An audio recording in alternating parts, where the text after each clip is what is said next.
Guys, welcome to our channel Vani Venkata Official. ఈ రోజు మేము మదురైలో ఉన్నామండి. మీనాక్షి అమ్మవారి టెంపుల్ కి వచ్చేసాము. చూస్తున్నారు కదా వెనకాల ఉన్నది మీనాక్షి అమ్మవారి టెంపుల్. ఈ టెంపుల్ యొక్క హిస్టరీ, స్థల పురాణం అన్ని మీకు క్లియర్ గా ఎక్స్ప్లెయిన్ చేస్తాను. ఇప్పుడు వచ్చేసి మేము ప్రెజెంట్ వెస్ట్ గోపురం దగ్గర ఉన్నాము. ఇదే అండి వెస్ట్ గోపురము.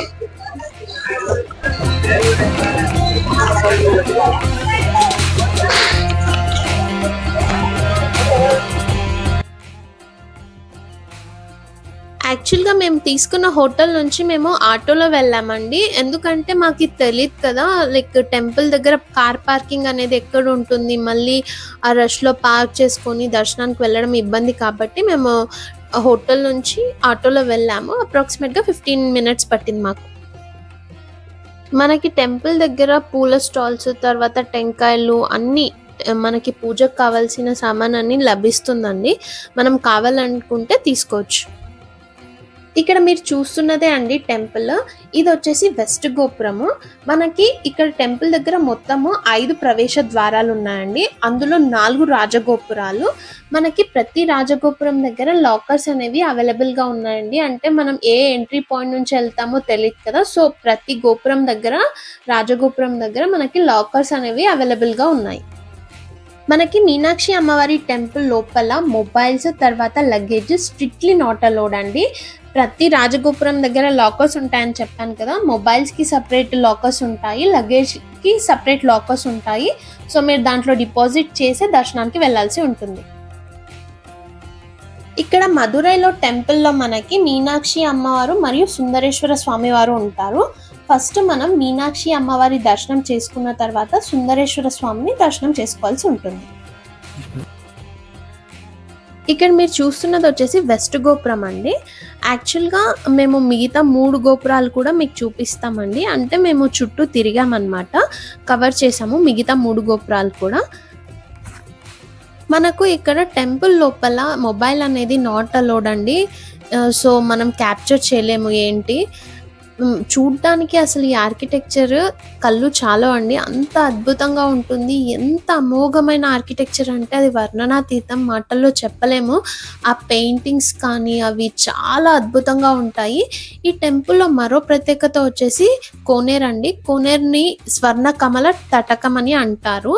మనం అర్జున్ మూవీలో చూపిస్తారు కదా అండి, మీనాక్షి అమ్మవారి టెంపుల్ లోపల కోనేరు సిమిలర్గా ఉంటుంది. అంటే ఈ టెంపుల్ని బేస్ చేసుకొని సెట్ వేశారు కదా, సో చాలా సిమిలర్గా ఉంటుంది. ఎంత అద్భుతంగా ఉంటుంది అంటే మేము వెళ్ళింది కూడా టెంపుల్ దర్శనానికి ఈవినింగ్ టైమింగ్స్ అండి. అసలు చూడ్డానికి 2 కళ్ళు చాలవు. ఆ లైట్స్ కాంతులతో టెంపుల్ వర్ణనాతీతం, అంత అద్భుతంగా ఉంటుంది. ఇప్పుడు మీరు స్క్రీన్లో చూస్తున్నది వచ్చేసి నార్త్ గోపురం అండి. యాక్చువల్గా కొంచెం కన్స్ట్రక్షన్ వర్క్ జరుగుతుంది. మేము వెళ్ళిన టైంలో అయితే ఈ వర్క్ జరుగుతుంది. మనం నెక్స్ట్ చూడబోయేది వచ్చేసి ఈస్ట్ గోపురం అండి. మాకు ఓవరాల్గా 2 to 3 hours టైం పట్టిందండి. అంటే మొత్తం దర్శనం కంప్లీట్ చేసుకొని రావడానికి 2 to 3 hours పట్టింది. ఇది వచ్చేసి మనకు ఈస్ట్ సైడ్ ఉండే గోపురం అండి. ఇది కూడా కొంచెం కన్స్ట్రక్షన్లో ఉంది. ఏ రాజగోపురం నుంచి ఎంటర్ అయినా మనం ఎగ్జిట్ అయ్యేది ఒకటే వే నుంచి అండి. ఇప్పుడు మీకు స్క్రీన్లో చూపిస్తాను. ఇదే అండి ఎగ్జిట్ పాయింట్. అంటే ఏ సైడ్ నుంచి వచ్చినా కానీ మనం మాత్రం ఎగ్జిట్ అయ్యేది ఈ ప్లేస్ నుంచే.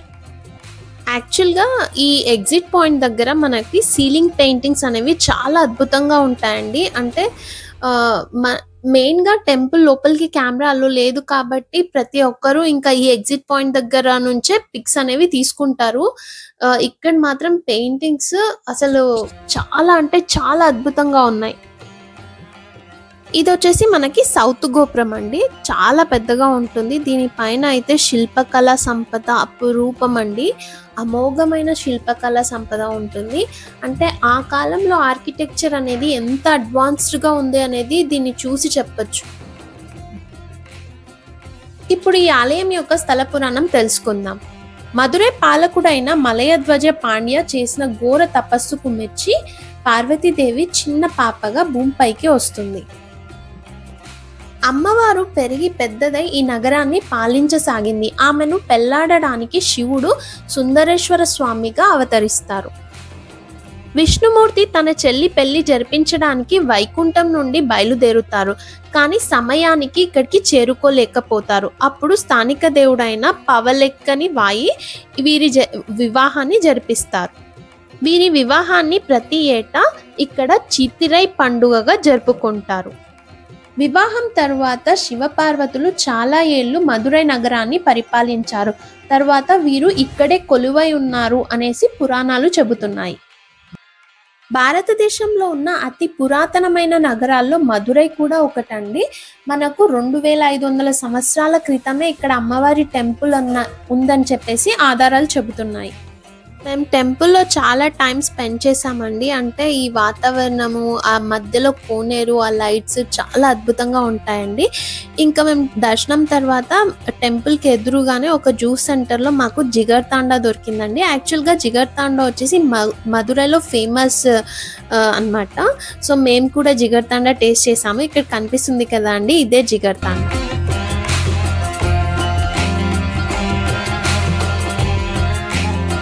ఈ వీడియో ఇక్కడితో ఎండ్ చేస్తున్నామండి. మీకు కానీ మా వీడియో నచ్చినట్టయితే please subscribe to our channel, like and comment your opinion. Thanks for watching. By.